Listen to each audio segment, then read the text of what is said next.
Glória aí, né? Quem quisesse assim, fazer uma equipe aí de botar as coisas no meio, fazer as tarefas todas, e vamos dizer assim, criar uma rotina para trabalhar com essas coisas no meio, para só falar com Glória ou com o Célio aí. Tá bom? Bom, então o que nós vamos fazer agora? Vamos ainda avançar um pouquinho mais, antes ainda de entrar no grupo, na estrutura de grupo de Glória, vamos elaborar um pouquinho mais sobre isso aqui, porque isso aqui é bastante importante para a gente fazer mudança de referenciais na hora de problemas de espalhamento e até mesmo na propagação do campo eletromagnético. Então, vou fazer o seguinte, a ideia é um boost genérico, quer dizer, o boost sempre está implícito que os eixos não mudam as direções, o paralelismo. A velocidade aqui pode ser qualquer.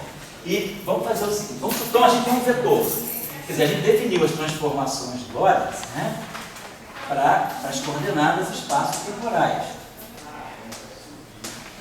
Mas, claro, derivar em relação a x' μ, como nós já tínhamos aprendido, isso aqui é uma operação covariante, portanto a transformação do operador de derivada não é a mesma transformação, ela está no dual, é lambda menos 1 transposto, μ, kappa, derivar em relação a xk. Os vetores em forma covariante se transformam nessa representação das matrizes de lambda. E a operação de derivar em relação às coordenadas covariantes é uma operação contravariante, então ela vai desse modo.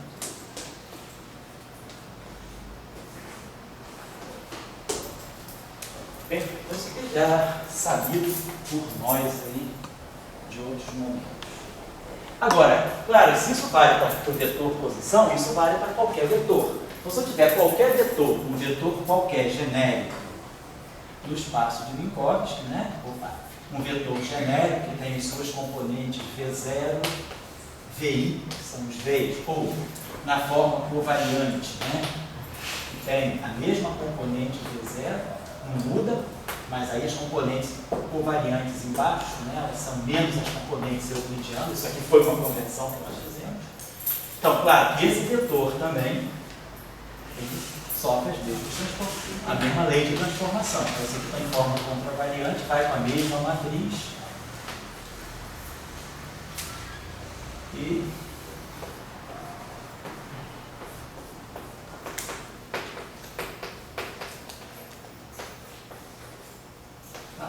nada mudou. Então vamos fazer isso com um vetor qualquer. Então a gente sabe aqui só para a gente ter o padrão que a gente já viu, né? Associando lá aquelas tangentes hiperbólicas, a gente já viu que, por exemplo, né? Então, uma transformação, quer dizer, uma transformação de logo, vou pegar um vetor então aqui com essas coordenadas, V'0, V'1, V'2, V'3. Isso aqui significa esse vetor. O vetor transformado, componente 0, componente x transformada, componente y transformada, componente z transformada. Então vamos dizer que eu faço um boost particular, um boost ao longo do eixo do x. Então isso aqui vai ser gama, aí a gente viu menos gama beta,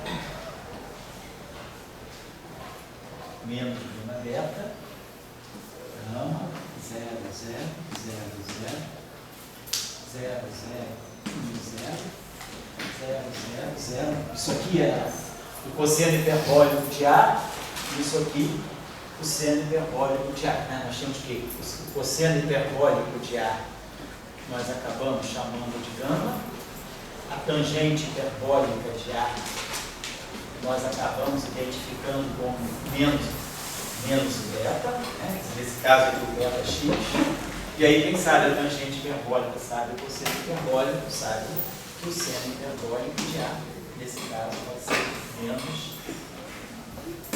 não é beta. Tá? Então, se eu dividir o seno hiperbólico pelo cosseno hiperbólico, eu tenho a tangente hiperbólica.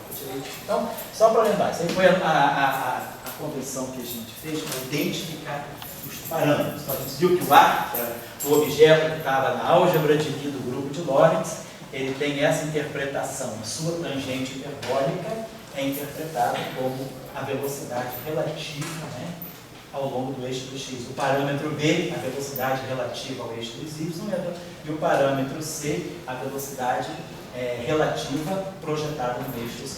Então é isso aí que eu estou colocando. Então isso aqui são as transformações de Lorentz. Então isso está me dizendo isso aqui. V'0 é gama V0 menos gama beta Vx. V'x, né, é gama Vx menos gama beta V0. Vy igual a V0. Então isso aqui é um vetor qualquer do espaço de Lorentz transformado quando a transformação de Lorentz é um boost ao longo do eixo do x, certo? Então o que nós estamos observando é que a componente temporal está pegando aqui, né, um produto escalar com a velocidade, aqui é a velocidade beta, o V grande, isso aqui é a velocidade, isso aqui é o vetor V qualquer, isso aqui é a velocidade relativa. E a componente as componentes ortogonais ao movimento relativo, porque nesse caso o boost, né, ele só tem a velocidade, quer dizer, nosso parâmetro A1, nosso parâmetro lá está ligado ao Vx. Então o nosso boost ao longo do eixo do x, as coordenadas ortogonais não se transformam. Então vamos pegar agora o vetor, vamos dizer que a velocidade relativa não esteja nem ao longo do x, nem ao longo do y, nem ao longo do z. Vou pegar um boost com uma velocidade, os eixos paralelos, mas a velocidade relativa tem as três componentes. Vamos dizer que eu pegue o beta, esse nosso beta é o V sobre C. Genético. Certo? E eu vou pegar um vetor, para não ficar carregando o vetor V pequeno e grande, vou mudar a notação do vetor. Quando eu pego um vetor, que eu vou chamar aqui de um vetor W. Eu vou pegar um vetor W, que tem a componente vetor W, eu quero saber então como esse quadro vetor se transforma com essa transformação aqui, quer dizer, W é W0, W. E a lei de transformação. Então, quando eu pegar um boost de Lorentz genérico, eu vou pegar W por um boost geral, assim, boost geral, ele vai em W mini,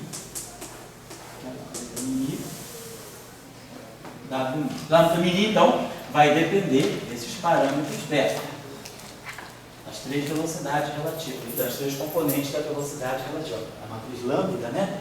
Ela não tem, a matriz ômega, ela não tem geradores, não tem parâmetros aqui. Todos os parâmetros aqui são zero. Ela tem aqui o Vx, Vi, o beta x, beta y, beta z. O AX, aí com Z. Então, eu vou levar essa matriz a todas as órbitas. Que aí vai gerar uma confusão de termos aí. Vou fazer isso. Então a nossa transformação é essa aqui. Então o que nós estamos querendo tirar é essa matriz aqui. Tem que chegar à expressão dessa matriz. Então essa expressão explícita. Expressar explicitamente.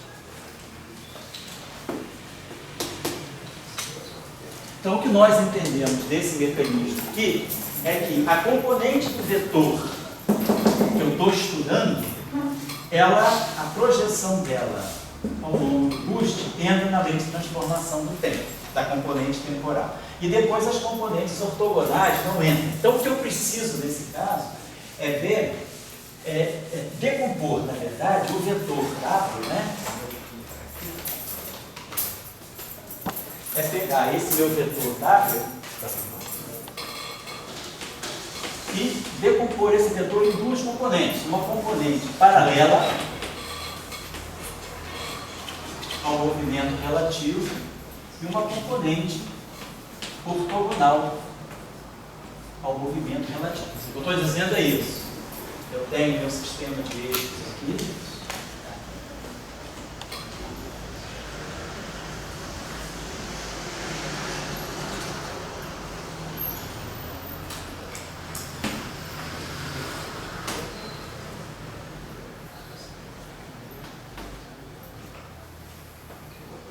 minha velocidade está bagunça, meu movimento relativo seja assim, meu vetor, meu observador linha esteja caminhando assim, numa direção tipo nordeste. E eu tenho um vetor aqui, um vetor W, e esse sistema de eixo aqui tem esses componentes aqui, seja assim. Esse aqui é o meu vetor W. Claro, então, nesse referencial ele vai ser visto como um W'. Tem a componente temporal dele também, estou desenhando aqui. O componente temporal é um escalar do ponto de vista do espaço, isso podemos desenhar. Então, bom, então a gente vai projetar essas componentes. Então a gente sabe o seguinte, as componentes perpendiculares ao movimento, então o que é isso? W paralelo, o que eu estou fazendo? Estou pegando o meu vetor W e projetando ao longo da direção. Então, estou multiplicando pelo vetor beta, dividindo pelo módulo de beta. Então, isso aqui é a projeção do vetor ao longo do movimento relativo. Aqui é o versor. Então, estou projetando e, claro, esse objeto tem que estar na direção do versor. Então, isso aqui é beta sobre o módulo de beta. Então, isso aqui eu chamo de W paralelo, que é a componente do W projetada aqui e, claro, dirigida nessa direção do beta. E a componente perpendicular, então, ela é beta, então, menos o beta menos o W. A componente perpendicular que está aqui é o W menos o W paralelo. Tá assim. Então, isso que nós estamos fazendo. Então, se a gente for olhar as transformações de Lorentz, a gente tem o seguinte: a componente temporal, ela se transforma desse modo, gama. A componente temporal menos beta escalar. Tá. Então, o que a gente tinha era CT' igual a gama, CT menos beta Vx, né? Menos beta WX, né? Aqui ficava para a gente menos gama, beta, Vx, que é o X. Então, essa aqui era a componente ao longo, né, do gás. Observem bem, claro, né, que isso aqui é um parâmetro adimensional, que esses dois caras aqui têm a mesma dimensão, tem a mesma dimensão desse.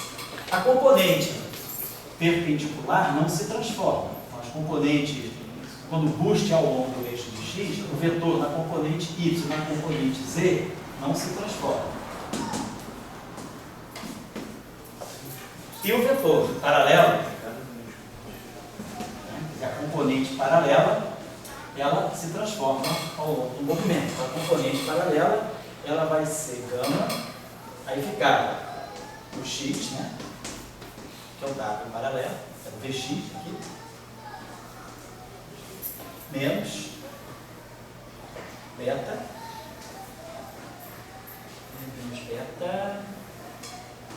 WZ. Vou fazer só o análogo com a componente temporal, quando a gente tinha aqui, a gente tinha x', ficava igual a gama x, né, que é a projeção do vetor posição ao longo da velocidade Vx, isso é quando boost ao longo do eixo do x. E aqui ficava menos beta x, né, beta velocidade, e aqui é o CT. Então, essa relação aqui é a relação de transformação da componente vetorial paralela ao movimento, é a componente que sofre a contração espacial. Então, se eu quiser pegar então, o vetor transformado como um todo, o meu vetor completo transformado segundo esse boost vai ser o W', então vai ser gama, W paralelo, vai ser o W paralelo linha, vai ser esse transformado mais esse transformado, vão me dar o W transformado. Aqui eu vou ter menos gama, beta, W0. E aqui o W, mais o W perpendicular linha, mais o W perpendicular linha, o W perpendicular, que é o W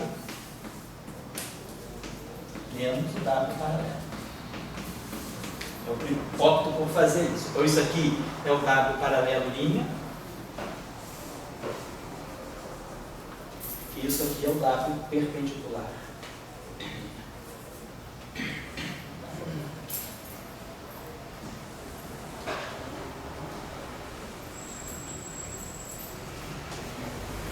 Certo?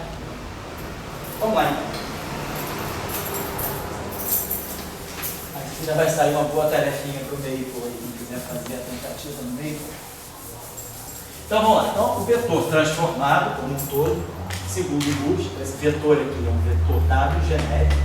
Então tem W' 0, está lá. Gama W0 menos beta escalar H. Então, a componente temporal e a componente espacial. Então acho que a gente vai ganhar aqui um fator gama menos 1 W para H.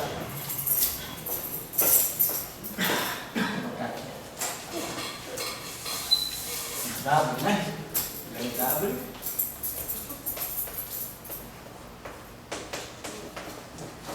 Gama menos 1 W para H.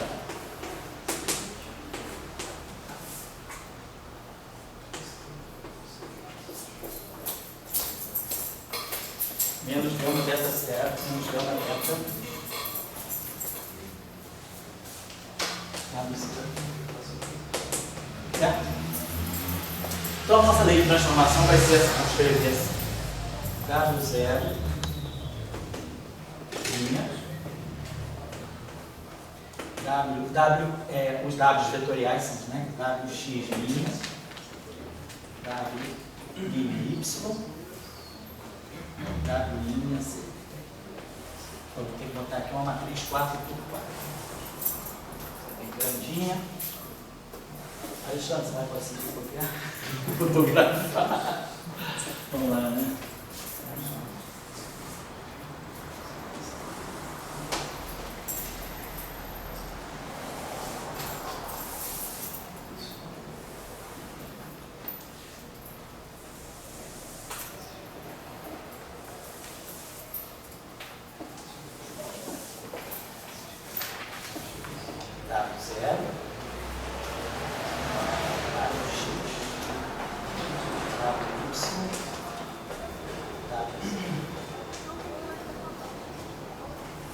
Certo?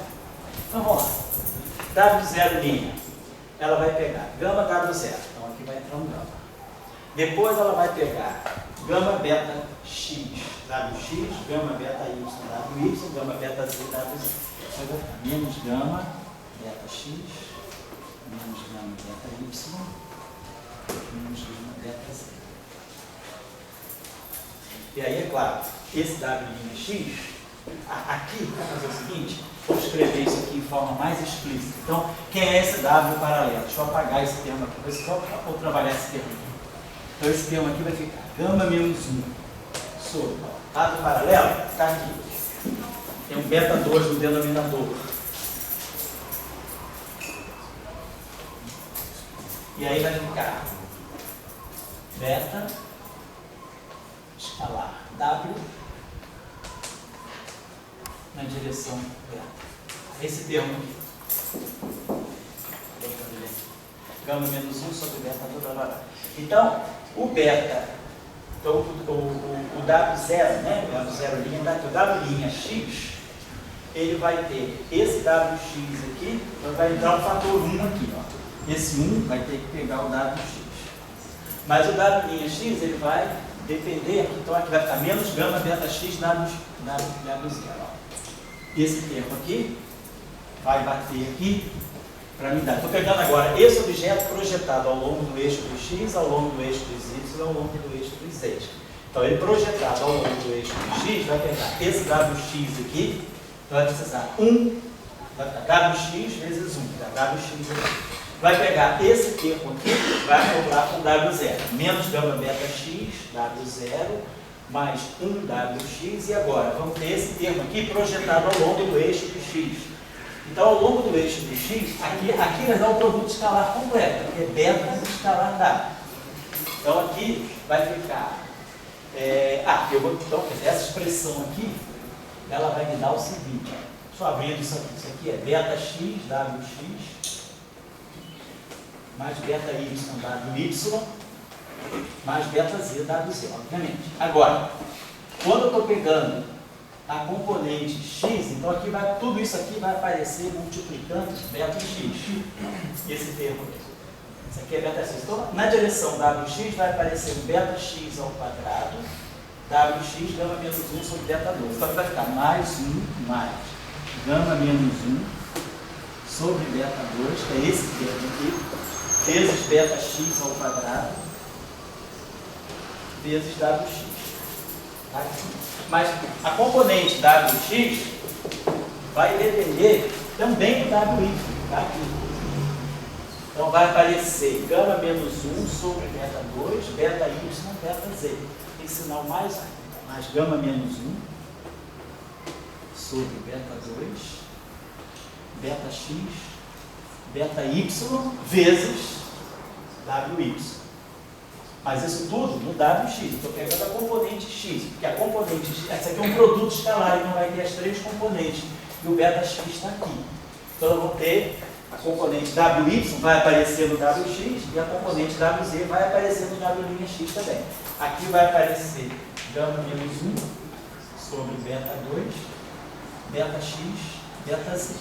Então a transformação ao longo da componente, da componente x, está feita. Né? Ela pegou essa relação aqui, projetei ao longo do eixo do x, usando esse termo aqui e esse termo aqui. Agora vou fazer a mesma coisa para o eixo y. Então, quando eu pegar o eixo y, eu vou produzir logo aqui menos gama beta y. Agora, a componente x, então aqui vai aparecer um beta y.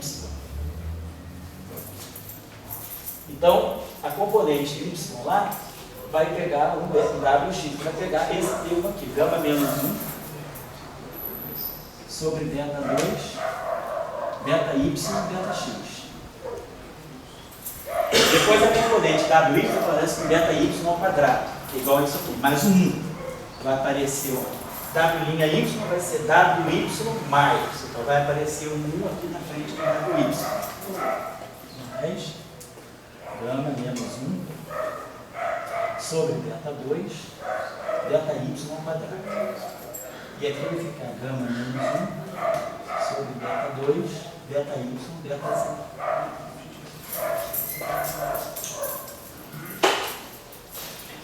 Põe aqui a mesma coisa, agora pegando a componente z, aqui vai ficar menos gama beta z, aqui vai ficar gama menos 1 sobre beta 2, beta z, beta x, gama menos 1 sobre beta 2, beta z, beta y, e aqui vai ficar 1 mais gama menos 1 sobre beta 2, beta z ao quadrado. Então essa é a estrutura da matriz lambda. Claro, a gente pode fazer isso de uma forma mais concisa, usando índices e J, né? Mas o que a gente está querendo dizer é que a matriz, né, tem essa estrutura aí. Claro, bom exercício para fazer a mão, né? Você que gosta de fórmula, tem divertimento aí para sábado e domingo, mas se quiser optar pelo meio também, né? Então vamos lá. Então a gente pode mostrar imediatamente que o determinante dessa matriz lambda é 1. Fazer tudo isso para ganhar 1 no final do dia. Calcula o determinante dessa matriz. Tem que dar 1, porque isso aqui é uma transformação de classes. Né? E saber que o inverso dessa matriz, se vocês quiserem inverter essa matriz, só fazer a transformação com bucha. O inverso dessa matriz, outro lugar beta do menos beta, e o determinante tem que ser 1. Já sabia, né? Isso aqui são só verificações, né? Não precisa nem fazer, né? São só verificações imediatas.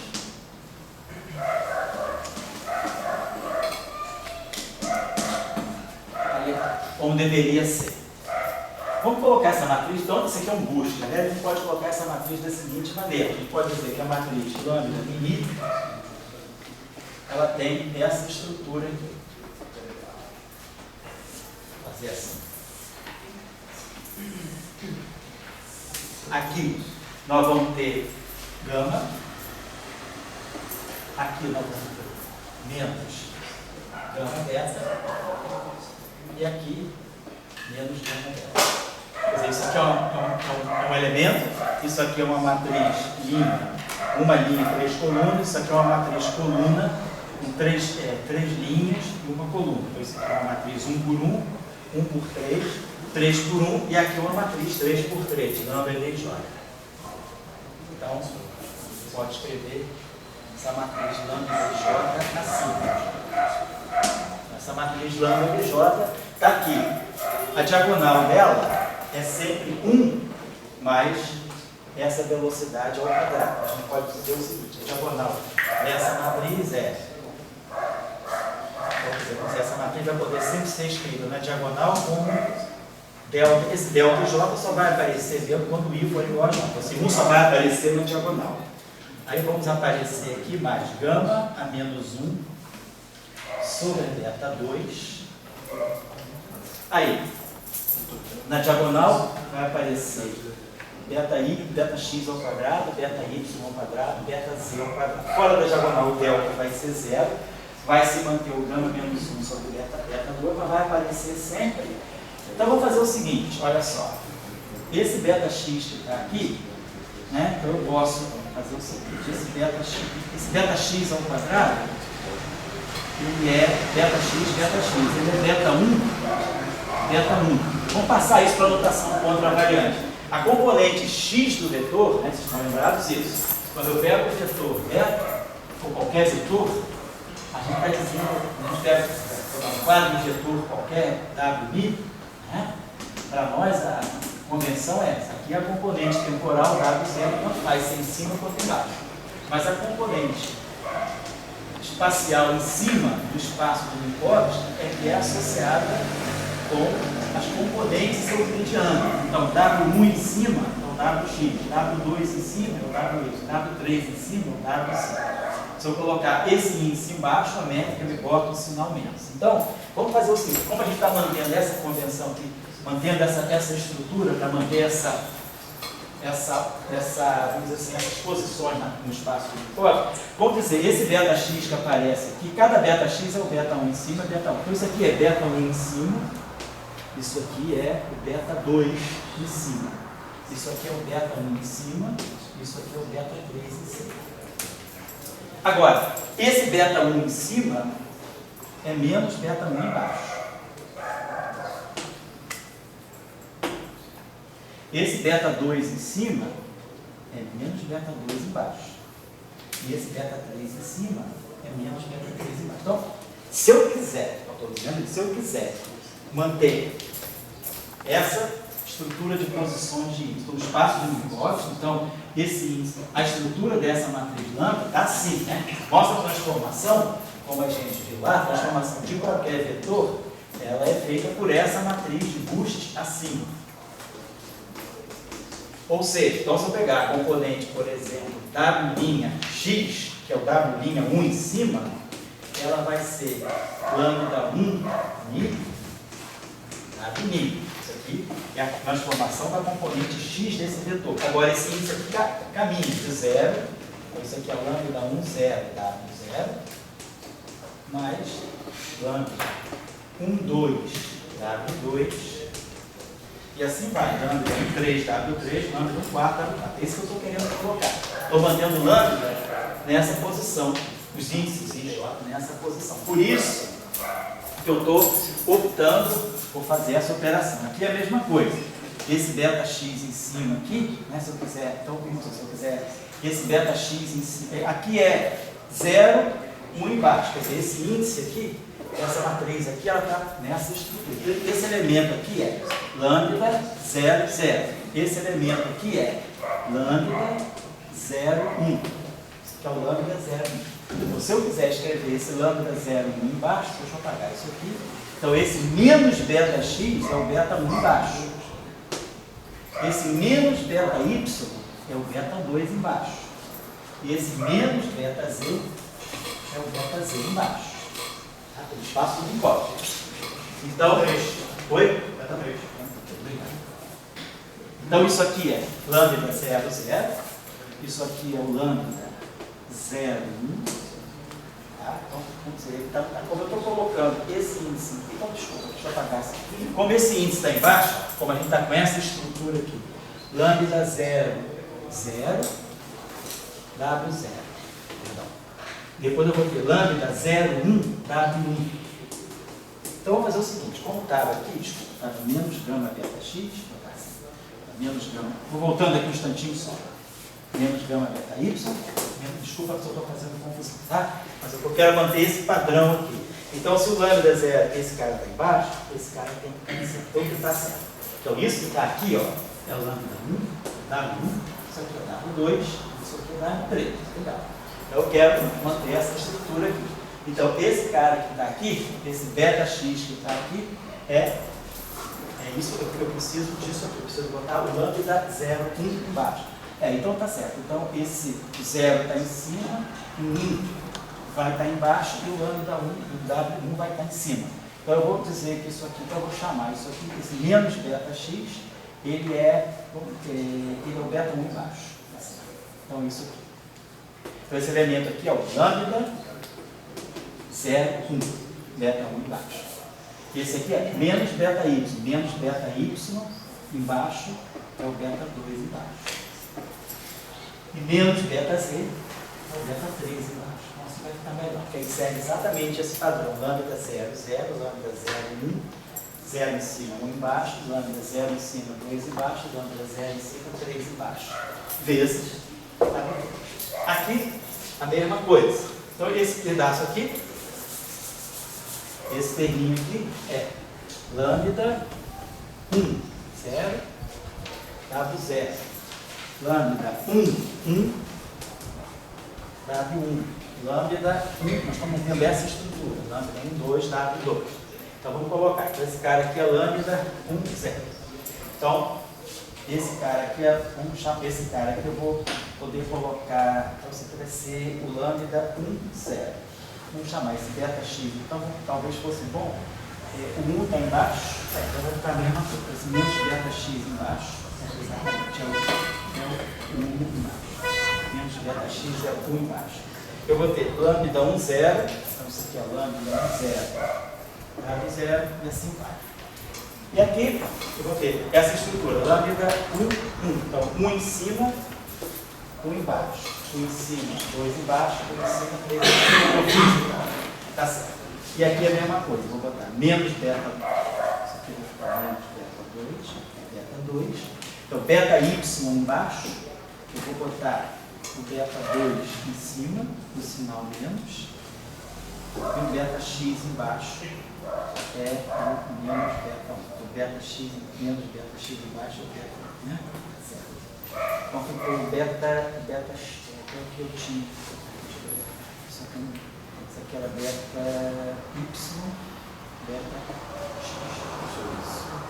Então, beta y embaixo, eu vou poder colocar todos os índices 2 aqui na segunda linha, né? Todos os índices 2 vão estar em cima. Então, eu vou colocar todos os beta y eu vou querer colocar então como se fosse beta 2 em cima. Então, beta, isso aqui está certo.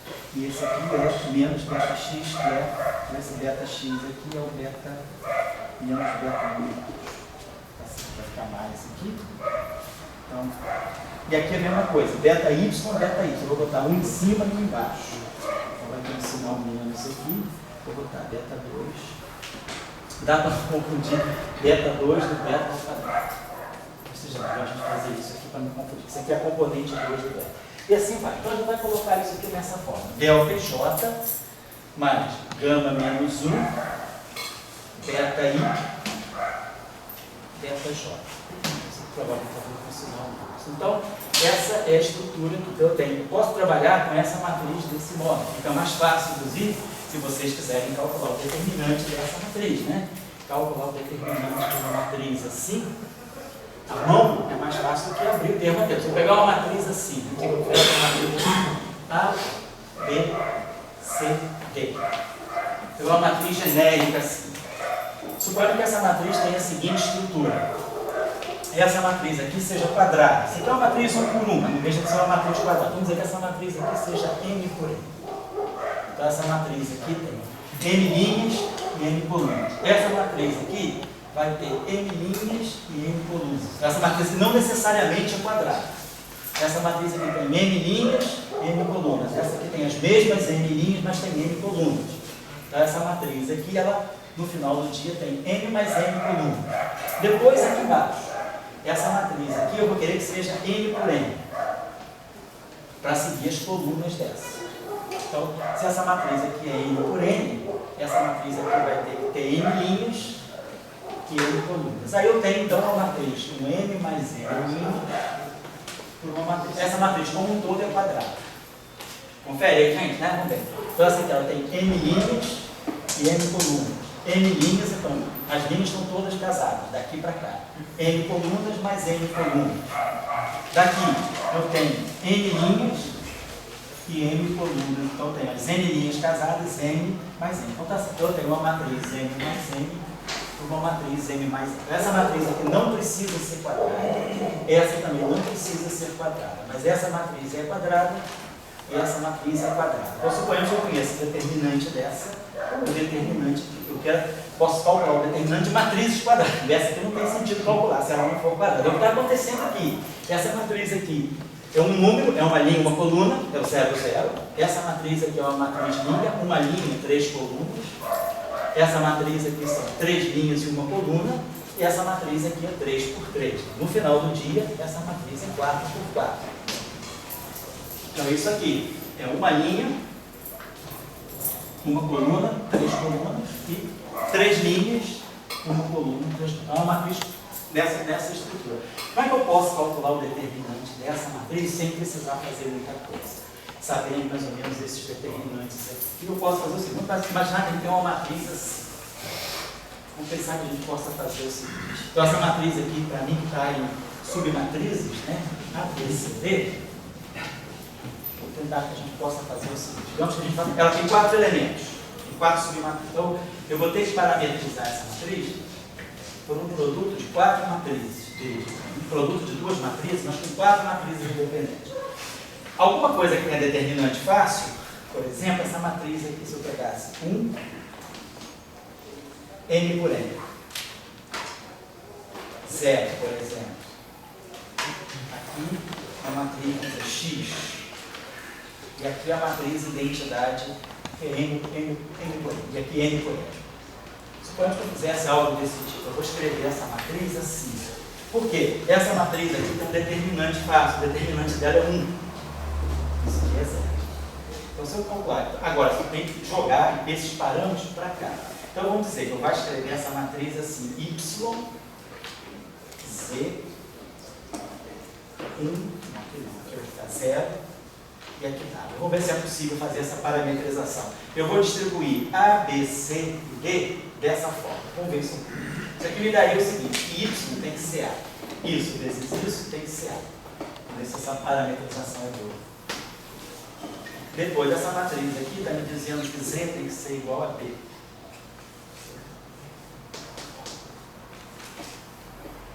Agora, essa matriz aqui, me dizendo que XY é C. Certo? Então, eu teria X vezes Y, que é essa matriz aqui. Eu preciso determinar X e Y, né? Tá certo. Isso aqui tem que dar a matriz C. Se eu pegar isso aqui, eu teria XZ mais W igual a T. Então, vamos ver o que a gente pode fazer aqui. X é igual a A. Não, Y é igual a A, né? Então, Y é igual a A. Essa matriz aqui, isso aqui é um número, é inversível, inverso de gama. E essa matriz também aqui é inversível. Inverso dessa matriz é só trocar beta por menos beta. Essa matriz aqui é fácil de inverter. Então, eu conheço, eu sei que A é inversível e D é inversível. Vamos ver se a gente tira mais alguma coisa daqui. O Z tem que ser igual a B. Então, por exemplo, eu tiro que X é CA vezes A menos 1. Então, eu sei Y, sei Z, sei X, falta determinar W. W é D menos X, que é C, A menos 1B. Então, eu posso fazer o seguinte: eu posso decompor essa matriz dessa forma. Vou colocar aqui X, que é C vezes A menos 1. colocar aqui Y, que é A, colocar aqui Z, que é B, aqui é 0, e aqui é W, que é D, menos C, A menos 1. Então, se a gente fizesse esses calculinhos aqui, tá? Isso vezes isso dá, então ficará igual a A. Esse aqui dá B igual a B. Esse aqui dá CA menos 1 vezes A dá C. E esse aqui daria D tem que ser igual a C, A menos 1B, mais CA menos 1. Certo? Então, isso vezes isso é igual a isso. Então, eu consegui quebrar essa matriz e jogar A, B, C e D distribuídos dessa forma. Agora, essa matriz aqui tem determinante 1. E essa matriz aqui, devido a essa estrutura aqui, o determinante dela é o determinante de A, simplesmente é um número, vezes o determinante de D, que é essa matriz aqui, menos C, A menos 1. Ó, essa matriz aqui é muito fácil, ela é gama beta I, essa aqui é gama beta J. Quando multiplicar essas matrizes aqui, ó, sai automaticamente. Essa matriz aqui é um número, então isso aqui é um número, matriz 1 por 1. C é uma matriz que tem 3 linhas e uma coluna, né? C é uma matriz que tem 3 linhas e uma coluna. A menos 1 é um número, então é uma matriz 1 por 1. Tá? E B é uma matriz 1 por 3, né? Então você está dando uma matriz, alguma coisa estranha. Esse D aqui, D é 3 por 3, tá certo? Então fica uma matriz 3 por 3 menos outra matriz 3 por 3. Essa matriz 3 por 3 aqui eu conheço, é lambda i J, que é dessa forma. E essa matriz aqui é fácil de fazer, porque essa matriz aqui tem um C, que é beta, que é gama beta I. O A menos 1 é 1 sobre gama. E o D é o gama beta J. Então esse gama cancela esse gama, fica gama. Então o determinante disso aqui é 1. Então fica determinante de determinante 1. Então essa matriz tem determinante 1. Claro, quem quiser fazer botando todas as componentes pode colocar. Mas se a gente quiser usar esse truquezinho, eu acho esse truque bastante útil, porque a gente pode reduzir. Então, se eu tiver uma matriz 16 por 16, eu posso pegar o determinante de uma 8 por 8, o determinante de uma 8 por 8. Depois o determinante da 8 por 8, eu reduzo a dois problemas, 4 por 4. E o 4 por 4 eu reduzo a 2 por 2. Então a gente pode sempre calcular o determinante de qualquer matriz grande, reduzindo a matrizes menores, né? Sempre quebrando assim. Eu poderia quebrar de outra forma. Se vocês quiserem, a gente poderia também fazer assim, eu acho. Mas essa quebra não é ruim, mas o resultado vai ser o mesmo. Então essa matriz aqui realmente tem determinante 1. E aqui, essa matriz aqui eu poderia quebrar. O que é importante é botar algo que tenha determinante 1. Então, por exemplo, eu coloco aqui 1x, eu poderia colocar um x aqui, o 0 aqui, 1. Então, esse 1 aqui é m por m, esse 1 aqui é n por m. E aí eu tenho que quebrar. Agora eu preciso, como essa matriz aqui tem 4 elementos, eu preciso ter 4 elementos a determinar. Então, preciso de mais 3 elementos. Eu colocaria aqui um y, colocaria aqui um 0, colocaria aqui um z e colocaria aqui um dá. Vamos ver se isso aqui dá. Então eu teria aqui y mais xz seria igual a A. Tá. Depois xw, se saber a composição pode dar B. Depois z igual a C. E W igual a D. Então, se W é D, W é D. E aí eu posso inverter D, que é quadrado, D é menos 1. Posso inverter essa matriz, D é menos 1. Então fica B, D é menos 1 é o X. Então eu sei X, sei W, sei Z. Então se eu sei X, eu sei, posso tirar Y. Então Y é A menos X, B, D é menos 1. C, que é C. Então eu posso escrever essa matriz assim. X é B, D é menos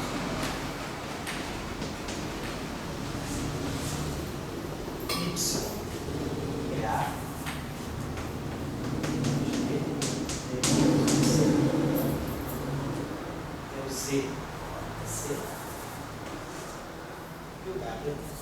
Então, posso escrever essa matriz assim. Então, o determinante dela vai ter uma outra forma, vai ser vai ser o determinante dessa, aí é mais chato, é o determinante de uma 3 por 3, vezes o determinante, mas essa aqui é mais fácil. Em B menos 1C. Então eu posso escrever isso de duas maneiras. Então a gente pode escrever o determinante dessa matriz assim. Determinante de A vezes o determinante de B menos C A menos 1C. Que por sua vez é igual ao determinante de B vezes o determinante de A menos B menos C. Vocês podem passar daqui para claro, fatorando isso. Pode botar esse determinante de B em evidência. Ganha o determinante, quer dizer, passa de uma para outra por propriedade de determinante. Mas está claro o truque, assim, se alguém necessitar, pode fazer esse cálculozinho à mão. Mas então o importante é isso, essa matriz tem determinante.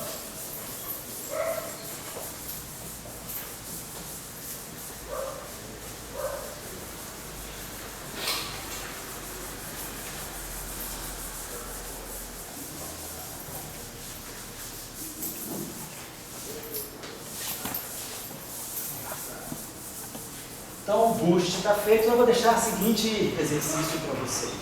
Suponhamos que eu tenha esse daí eu digo, nessa hora de fazer a tarefinha, todo mundo sabe fazer de cabeça, mas tem que fazer a tarefinha no meio. Vou dizer que eu tenho um tensor, eu já tinha deixado isso parecido na aula passada. Imagina que eu tenho um tensor assim, um tensor com 4 linhas. T, Mi, Kappa, lambda. Isso é o que eu tenho que botar assim, tá? Só tem um tensor com 4 linhas. Então, esse tensor tem 4 vezes 4, 16, vezes 4, 64, vezes 4, 256 componentes. Ele é um tensor com 256 componentes. Não vou dizer que ele não tem nenhuma propriedade de simetria.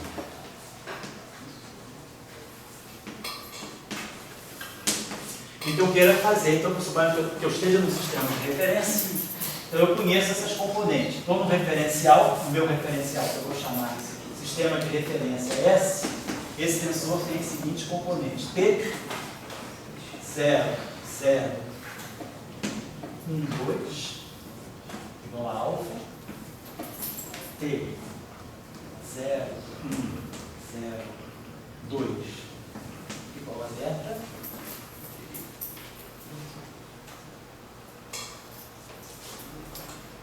T, 3, 1, 0, 0, igual a beta. Então, esse tensor tem essas componentes. E eu falo, agora eu vou fazer uma transformação geral, uma transformação boost genérica. Vou fazer um boost com velocidade qualquer. Então, o meu boost agora vai ser esse aqui. As três velocidades. Então, como vai ser esse tensor referencial S'? Nós vamos ter T', Mi, Kappa, lambda, vai ser. Esse índice é covariante. Então a matriz dele vai ser lambda a menos 1 transposto. Só que a matriz lambda a menos 1 já sei, é lambda de menos beta. Então aqui vai aparecer lambda de menos beta transposta. Mi, alfa. A mesma coisa vai aparecer lambda menos 1, que esse índice é covariante. Vai ficar lambda de menos beta, também matriz transposta. Mi, beta. Lambda, aí aqui é o lambda de beta mesmo, é a matriz original, o índice é contravariante, então aqui vai ficar K, gama, e esse índice aqui é covariante, então de novo vai aparecer a matriz lambda de menos beta, transposta, lambda, delta, T, alfa, beta,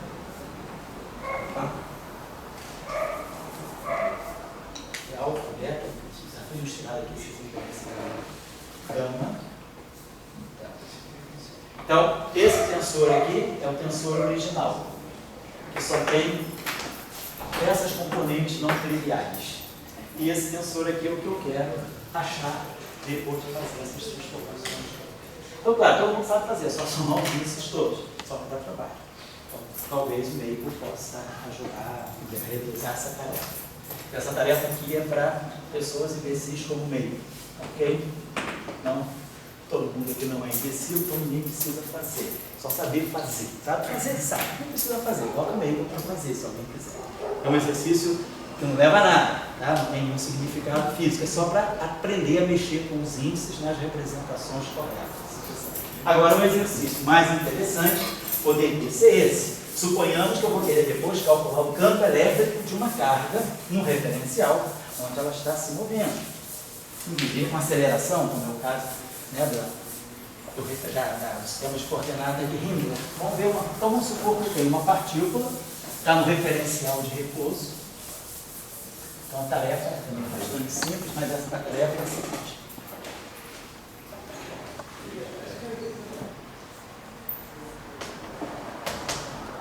Então, tem uma partícula no referencial, quer dizer, uma partícula se movendo no laboratório. Então, eu tenho uma partícula, vamos dizer assim, um elétron, ele está se movendo no laboratório com uma velocidade beta genérica. Tá? Então, no referencial do laboratório, cuidado que esse elétron tem o momento dele, tem a energia dele, M, C2 gama, e tem o momento dele, que é M, V, gama. Esse V aqui, vou botar esse V aqui, o V do elétron, né? Que é o beta sobre C. Então é M, C, beta, gama. Então isso aqui é o momento do elétron. Então a gente sabe, dividindo o momento da partícula pela sua energia, a gente ganha V sobre C aqui. Então V sobre C, então PC, né? Sobre E igual a V sobre C. Os resultados aqui são gerais. Então eu conheço essa relação aqui. Então eu sei que a velocidade, quer dizer, o beta da partícula, né?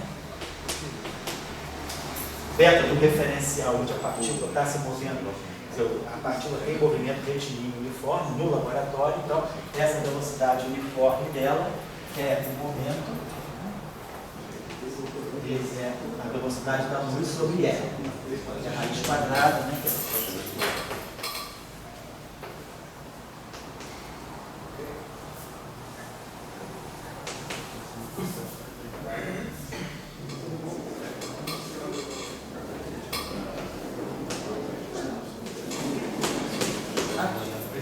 Então, nesse referente, então, a partícula está em movimento no laboratório.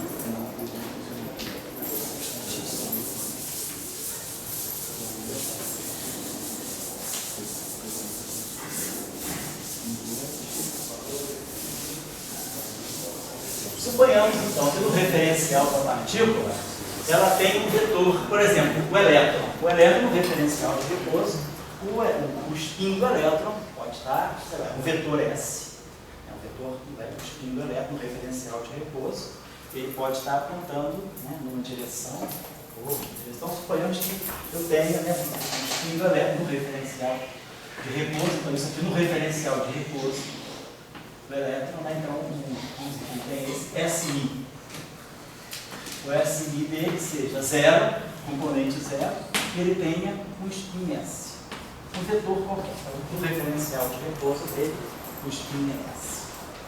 E eu quero, então, calcular qual vai ser o spin do elétron. Quem vai ser o S? No referencial do laboratório. Então, quer dizer, eu tenho que fazer a transformação, eu estou no referencial do elétron, eu sei então, qual é o spin lá, estou fazendo essa transformação. Se a gente chamar, sei lá, o elétron referencial limpo, não, né? Quer dizer, eu tenho que fazer no fundo dessa transformação. Eu tenho que fazer. Se SI está no referencial do elétron, porque isso aqui vai ser lambda mi, S' mi. Então, vou botar aqui S lab mi. Então, essa transformação aqui é a transformação de Lorentz, que me leva do referencial do elétron para o referencial do laboratório. Ou, se eu estou vendo o elétron caminhar em relação ao laboratório, eu poderia também escrever essa relação assim. O SI, referencial do laboratório, vai ser o lambda menos 1, mi, e aí o S, mi, no referencial de repouso. Então, estou no referencial de repouso, então estou em cima do elétron. sei qual é o spin dele, que é aquele cara ali, e quero ver como é que aquele spin espacial vai se comportar em relação ao laboratório. Essa transformação de Lorentz aqui, ela tem que passar o referencial de repouso do elétron e o referencial do laboratório. E é claro que eu sei que a velocidade do elétron em relação ao laboratório, o elétron tem um momento P, e uma energia E. Eu posso relacionar um momento com a velocidade dessa forma, fizer a transformação de Lorentz, vai ser com essa velocidade. Aí a gente vai querer ver como é que vai aparecer o produto escalar do momento do elétron com qual vai ser a relação entre o spin do elétron, visto agora no laboratório, com, claro, o referencial de repouso, isso aqui é zero, né? Quer dizer, o momento, no momento no referencial de repouso, né? Claro que a energia do elétron é a energia de repouso do elétron, e o momento espacial do momento é zero. O elétron está em repouso, vai desligando, é zero, né? No referencial de repouso do elétron, eu tenho isso aqui. Então, no referencial de repouso, a gente tem que o PI vezes o SI é zero. Bom, são dois vetores ortogonais no sentido quadridimensional. Claro que isso aqui é um invariante de Lorentz. Então, é claro que P' zero, S' zero, mais P' I, S' I, vai ter que continuar sendo zero. Isso aqui é um invariante de Lorentz. Se eu fizer uma transformação de Lorentz nisso, o PI se transforma assim, lambda I, kappa, PK. O SI, que é covariante, se transforma em lambda menos U transposto Mi, lambda S lambda. Aí essa matriz aqui, é lambda menos 1 transposto. Então, essa matriz aqui tira o transposto, ela me coloca lambda mi. Aí, ó, lambda mi vezes mi kappa, isso aqui, essa matriz aqui, está invertendo essa diretamente, dá um delta de kappa lambda. Delta de kappa lambda, esses dois x ficam iguais. Então, isso aqui fica P kappa, SK. Então, claro, essa relação aqui, isso aqui obviamente é um invariante de Lorentz, então isso aqui é um invariante de Lorentz. No referencial novo, no referencial do laboratório, o P'0 do elétron é a energia do elétron, esse aqui, raiz quadrada disso aqui. E o momento do elétron é esse momento aqui.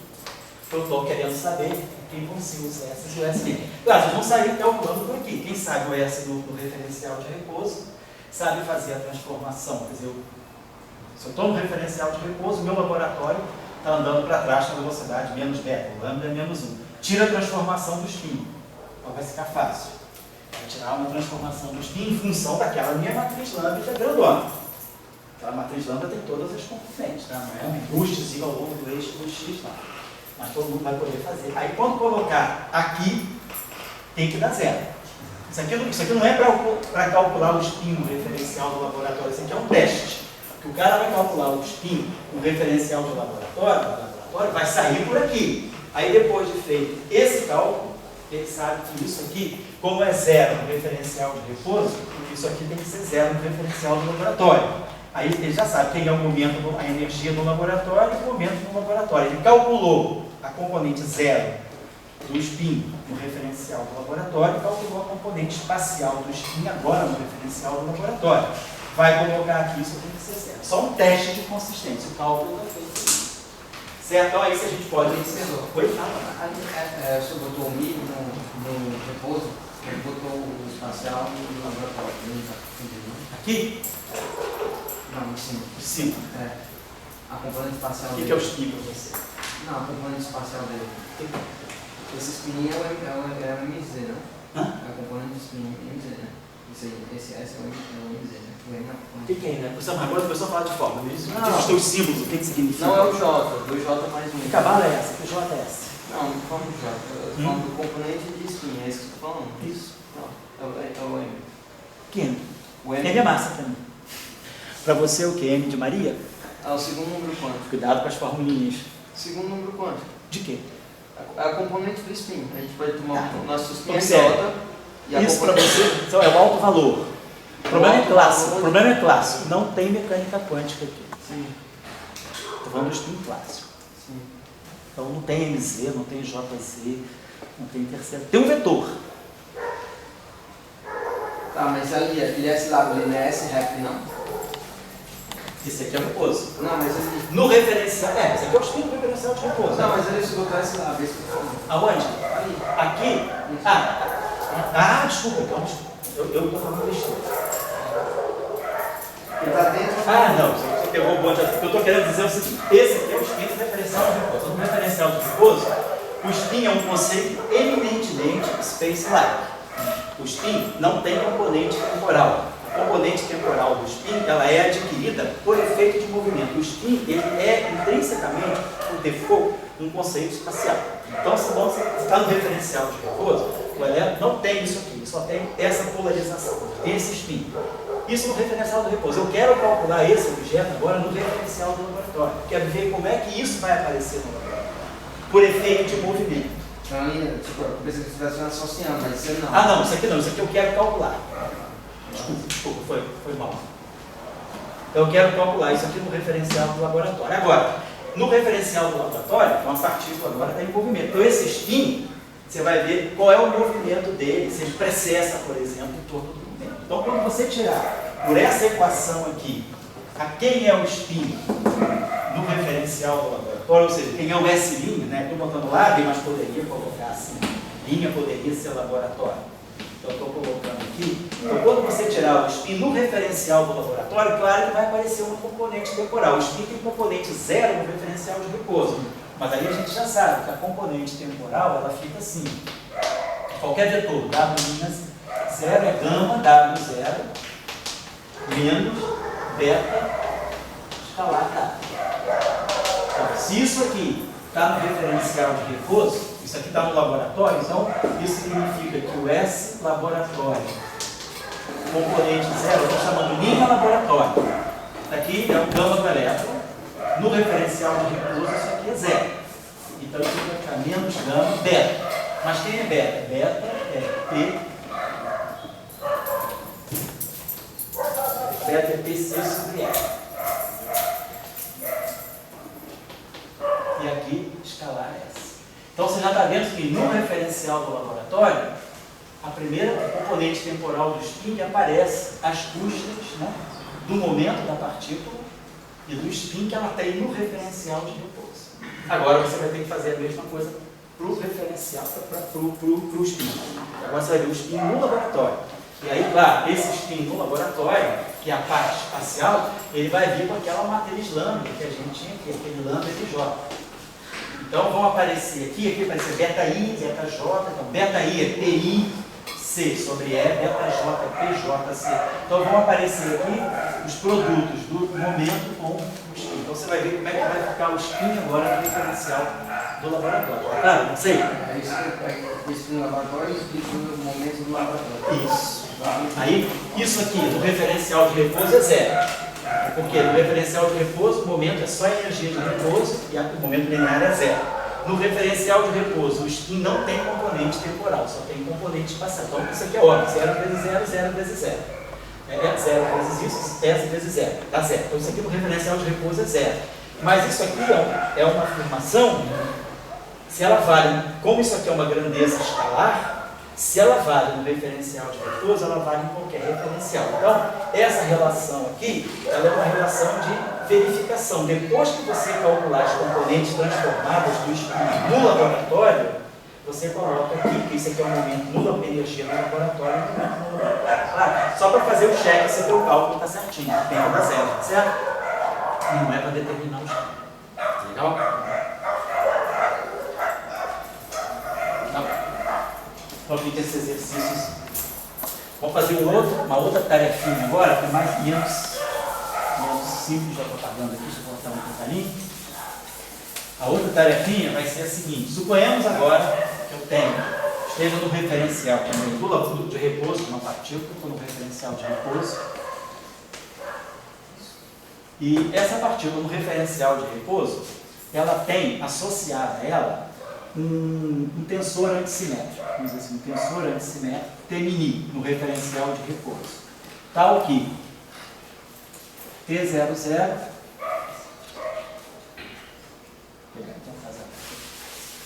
H' simétrico. Então, no referencial de repouso, eu tenho H00 igual a 0, tenho H0i igual a HI0 igual a 0, tenho HIJ, tem uma HIJ não trivial, HIJ tal que o traço desse HIJ é 0, então tal que, eu vou botar assim, quer dizer, H11 mais H22 mais H33 é igual a 0. Traço no sentido euclidiano, no espaço euclidiano. Então isso aqui significa o quê? Isso aqui significa que eu tenho um objeto que é uma matriz simétrica 4x4. Uma matriz simétrica 4x4 tem 10 elementos independentes. No referencial de repouso, esse elemento é 0. Perdi um elemento, 9. Depois eu perdi esses 3 elementos, x, y, z, H0x, H0y, H0z. Perdi mais 3 elementos, fiquei com 6. E agora perdi um traço, perdi uma componente, uma condição. Então H11 mais H22 mais H... Quer dizer, essa matriz aqui ela é uma matriz 3x3 simétrica. Então se ela é uma matriz simétrica 3x3, ela tem 6 elementos. Ela tem H11, H12, H13. H21, que é igual a H12, H22 e H23, que é igual a H32. H23 é igual a H32, H13 é igual a H31 e H33. Então essa matriz aqui, como ela é simétrica, ela tem 1, 2, 3, 4, 5, 6 elementos independentes. 2, 2, 2, 3, aqui 1, 3, 2, 3. Tá? Esse elemento é igual a esse é igual a esse e esse é igual a esse. Então, 1, 2, 3, 4, 5, 6.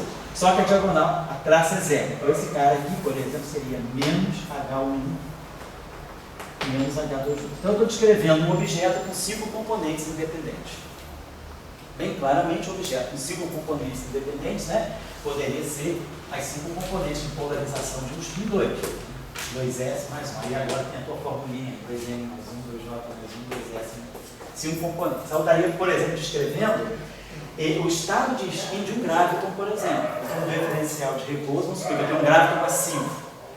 Se o gráfico estiver com velocidade da luz, eu não posso fazer referencial de luz. Quando eu tenho um gráfico massivo, como se espera, né, nas teorias de gravitação com torção, derivadas superiores, eu tenho um gráfico massivo, vou para o referencial de repouso dele, e aí o vetor de polarização dele no referencial de repouso acima. Aí agora eu vou fazer uma transformação. Eu vou para o referencial do laboratório, onde o gráfico está se movendo. O gráfico massivo está se movendo. Eu vou ter uma partícula de spin 2, não é mais valendo, uma partícula de spin 2. No referencial de repouso, então, em vez de ter um vetor de spin, eu tenho uma matriz de spin. Então essa matriz, H', com essas prescrições, com assinalando, né, com essa especificação de componentes. Então isso aqui está descrevendo um spin 2 no referencial de repouso. São os 5 componentes da tensor de polarização. E aí eu vou fazer uma transformação. No referencial do laboratório, o meu gráfico tem energia E e momento P. Tal que PC, né, sobre E é igual a beta, V sobre C. Então eu sei qual é a velocidade dele, ligada ao seu momento, sei qual é a sua energia. Vou fazer, então quero ver então, quem vai ser o vetor, quem vão ser as polarizações H'00, H'0i e H''ij no referencial do laboratório. Então eu vou ter que fazer uma transformação. Eu estou no referencial de repouso da partícula, por isso tudo. Vou fazer um boost do referencial de repouso para o laboratório. Se a partícula está indo para cá com velocidade v, o boost é a partícula vindo do laboratório para trás com velocidade menos v. E vamos ver como é que vai ficar. Vai ficar a relação entre os vetores, entre o tensor de polarização e os momentos. Certo? Essa é a segunda tarefa. Por que essa tarefa é importante? Pode não interessar a ninguém a gravitação quântica, mas a todos vai interessar o tensor de energia-momento. Então, qualquer sistema físico que tenha energia, que tenha momento, radiação transportada, eu preciso do tensor de energia-momento. Então, isso aí é o que dá a transformação das componentes do tensor de energia-momento quando eu passo para um sistema de referência. Tá bom? Deve fazer fazer essa tarefinha também. Vou dar um intervalo agora até 7h30 e a gente termina a aula de 7h30 para se Deus quiser. 10 minutos de intervalo. Ótimo? Ou vocês preferem que eu vá até 10 para as 8? Preferem que vá até 10 para as 8? Sai um pouquinho mais cedo, todo mundo vota assim? Então tá, não está aguentando, né? Dá uma levantada aí. Pode ficar em pé na aula, não tem problema não. Você ficar sentado não. Pula da janela. Oi? Ele de vez em quando me faz vontade de ter isso. De vez em quando eu você vê aqui nessa janela com uma forma humana, igual desenho da animada, fui eu que pulei. Depois das perguntas provocativas, o quê? Você tinha botado 10, quando ele era simétrico, aí depois tirou um traço por 9, depois fez botou 6. Porque eu marquei essas componentes aqui também. Ah, 1 e 3, 4, 5. Então eu tirei das 10 componentes, eu tirei 5 condições, ficaram 5. Certo? Então tá. Eu prometo.